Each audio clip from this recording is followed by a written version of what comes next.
Halo, kembali lagi bersama Kak Isti.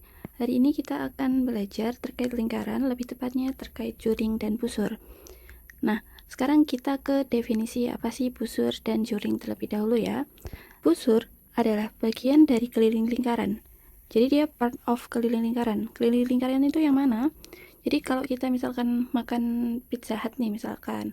Nah, kelilingnya dari pizza itu adalah bagian crust pinggirnya yang biasanya ada pilihan topping isi sosis atau keju gitu ya. Itu adalah keliling lingkaran. Jadi pinggirannya di sebelah sini.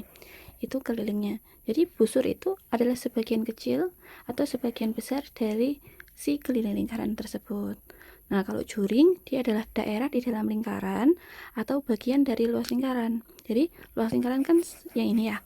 Jadi sebagiannya itu nanti akan membentuk seperti potongan pizza itu lebih tepatnya. Nah, jadi ini kasih gambar ya. Misalkan kita punya busur AB. A-nya titiknya di sebelah sini. Ini A, ini B. Nah, ini titik A, ini titik B. Nanti busur itu ada busur kecil dan busur besar. Busur kecil adalah dari A ke B, tapi bagian keliling yang kecil. Kemudian bagian keliling yang besar, sisanya ini adalah busur besarnya. Jadi kalau keliling lingkaran itu full, tapi kalau busur itu hanya sebagian kecil atau sebagian besarnya. Umumnya yang akan kita sebut sebagai busur AB adalah busur kecilnya ya nanti. Kemudian nanti untuk juringnya yang mana? Juring dari juring AOB nyebutnya seperti itu biasanya, itu adalah yang ini. Nah, apakah pasti ada di titik O? Ya, pasti, karena juring itu pasti menuju ke pusat lingkaran. Jadi pusat potongnya adalah di pusat lingkaran, ujungnya di sini. Kemudian sudut apakah harus AB? Enggak ya, bisa macam-macam. Misalkan di sini ada CD.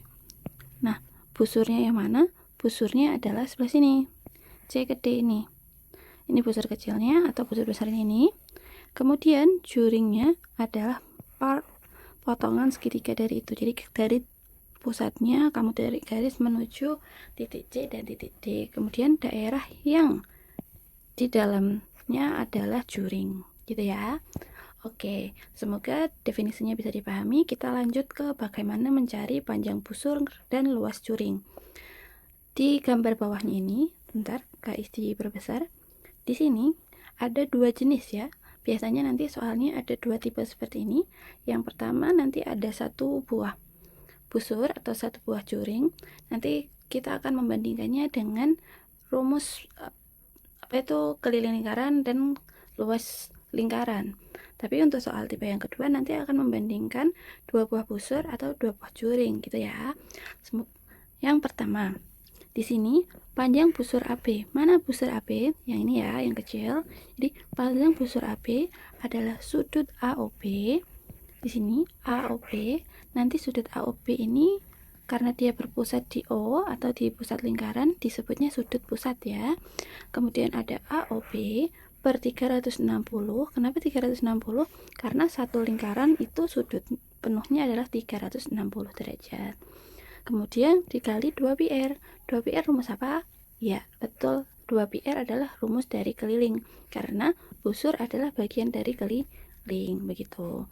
Kemudian untuk luas juring AOB bisa juga dicari sama, yaitu sudut pusat AOB-nya dibagi 360 dikali rumus luas lingkaran. Oke, jangan lupa panjang busur itu pakai keliling, luas juring itu pakai luas lingkaran. Oke, jadi bisa kita rumuskan secara cepat atau jadi satu rumus seperti ini ya. Sudut pusat per 360 derajat sama dengan panjang busur per keliling lingkaran sama dengan luas juring per luas lingkaran. Nanti misalkan nih, kamu mau diketahuinya itu adalah sudut pusatnya, terus dicari panjang busurnya, diketahui jari-jarinya. Berarti yang dipakai adalah rumusnya ini ya. Gitu. Tapi kalau misalkan yang diketahui nanti adalah sudut pusat, dicari luas juring, diketahui jari-jarinya, berarti pakainya yang ini dan ini. Terus bisa juga diketahui panjang busurnya, diketahui jari-jari, kemudian mencari luas juringnya, pakai rumus yang ini. Ya, mudah ya untuk menghafalkan rumusnya. Kita langsung ke latihan soal. Di sini ada sudut pusat AOB 135 derajat. Kita tulis dulu ya, sudut AOB sama dengan 135 derajat. Kemudian jari-jarinya, R-nya adalah 14 cm. Yang ditanyakan adalah luas juringnya. Berarti kalau luas juring tadi pakai apa? Pakai keliling apa pakai luas? Ya, karena ini luas berarti juga pakai luas. Oke, luas lingkaran. Rumusnya apa luas lingkaran? Rumusnya adalah Pi kali R kuadrat. Oke, berarti kita tinggal susun berdasarkan rumus dari mencari luas juring dari sudut pusat ya. Berarti sudutnya AOB dibagi sudut satu lingkaran adalah 360 derajat sama dengan di sini luas juringnya dibagi luas lingkarannya Pi R kuadrat. Kita masukkan 135 dibagi 360 sama dengan luas juringnya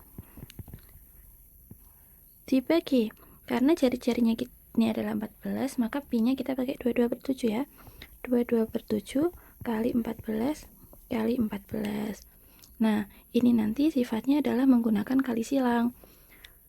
Jadi, nanti luas juring dikali 360 derajat, kemudian 135 dikali 22/7 dikali 14 dikali 14. Tapi, ini juga boleh disederhanakan terlebih dahulu. Misalkan, kita punya 7 dibagi 14 berapa? 2, betul. Udah ya. Kemudian 135 itu bisa dibagi 360 enggak ya? Kira-kira 360 sama 135 itu bisa dicoret ya. Oke, gimana? Ya, betul, bisa dibagi 9 ya. Masing-masing bisa dibagi 9. Kalau kita coret 360 dibagi 9 berapa? 360 dibagi 9, 36 dibagi 9, 4, berarti 40. Kemudian 135 dibagi 9 sama dengan 15. Nah, apakah masih bisa disederhanakan? Masih ya. 15 bisa dibagi 5, 40 juga bisa dibagi 5. Kalau dibagi 5 sisa 3, dibagi 5 sisanya 8. Baik, terus apakah ada lagi yang bisa dicoret? Ada ya. 8 ini boleh kita coret dengan sisi sampingnya. Jadi yang nggak boleh coret-coret itu yang menyilang. Menyilang nggak boleh, selain menyilang boleh ya. Di 8 bisa kita bagi berapa aja? Bisa kita bagi misalkan sama 2 ya. Sama 2 ini 1, ini juga dibagi 2, berarti 7. Ini juga dibagi 2 lagi 11. Berarti di sini kita coret habis ya. Karena 8 dibagi 2 yang ini sisa 4. 4 dibagi 2 ini 2 dibagi 2 ini habis. Jadi sekarang kita bisa cari luas juring sama dengan 3 dikali 11 dikali 7. Nah, kok gini kak? Ya karena luas juring ini dikali silang dengan 11 ini. Karena ini 1 berarti 1 kali luas juring, tinggal kita tulis luas juring kita aja ya. Luas 3 dikali 11 kali 1 kali 7, tak tulisnya seperti ini saja. Berarti di sini kita punya 3 kali 11 kali 7. Kalau kasih sukanya 3 kali 7, 21, kemudian dikali 11. Nah, perkalian 11 ini unik ya. Jadi 2 terus 1 kita pisah seperti ini. Kemudian yang di tengah ini adalah 2 ditambah 1, 3. Ya, 231 jawabannya. Begitu. Oke, gitu aja. Semoga bisa dipahami ya. Terima kasih.